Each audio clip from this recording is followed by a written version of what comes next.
Hello farmers, welcome to my vlog. Subscribe ಮಾಡಿಕೊಂಡು video ನೋಡಿ. ಇವತ್ತು ಮೈಸೂರಿಗೆ ಎಂಟ್ರಿ ಆಗ್ತಿದ್ದಂಗೆ ಟೊಮೊಟೊ ಮಾಲೆ ಕಾಣಲಿಲ್ಲ ಎಲ್ಲೋ.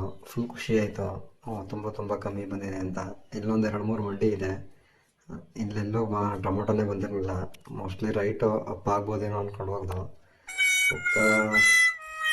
ಖುಷಿ ಆಯಿತು.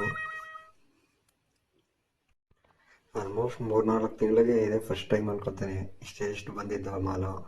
ಸೊ ಬಂದಿದ್ದು ಬರೀ 8 ಲೈನು. ಸೊ ಹೆವಿ ಕಮ್ಮಿ ಬಂದಿತ್ತು ಟೊಮೊಟೊ. ಹಾಗಾಗಿ ಪ್ರೈಸ್ ಒಂದು ಸ್ವಲ್ಪ ಜಾಸ್ತಿ ಅಪ್ ಆಗ್ಬೋದು ಅಂತ ಅಂದ್ಕೊಂಡು ಫುಲ್ ಖುಷಿಲಿ ಇದ್ದು. ನೋಡಿದ್ರೆ ಮಾಮೂಲಿ ಫಸ್ಟ್ ಕ್ವಾಲಿಟಿ ಎಲ್ಲ ಹೋಗಿತ್ತು 450 ರೂಪಾಯಿ ಟಾಪ್ ಕ್ವಾಲಿಟಿ. ಹುಡಿ ಗಿಡಿ ಎಲ್ಲ 100 ರೂಪಾಯಿ, ಮೀಡಿಯಮ್ ಕ್ವಾಲಿಟಿ ಎಲ್ಲ 200-250 ರೂಪಾಯಿ ಅಷ್ಟೇ.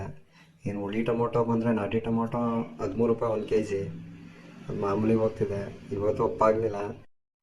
ರೀಸನ್ ಏನಪ್ಪ ಅಂದರೆ ಎಲ್ಲ ಕಡೆ ಸ್ವಲ್ಪ ವೀಕ್ ಇದೆ ಟೊಮೊಟೊ ಇವತ್ತು. ಸೊ ಹಾಗಾಗಿ ಇಲ್ಲೊಂದು ಸ್ವಲ್ಪ ಒಪ್ಪಾಗಲಿಲ್ಲ.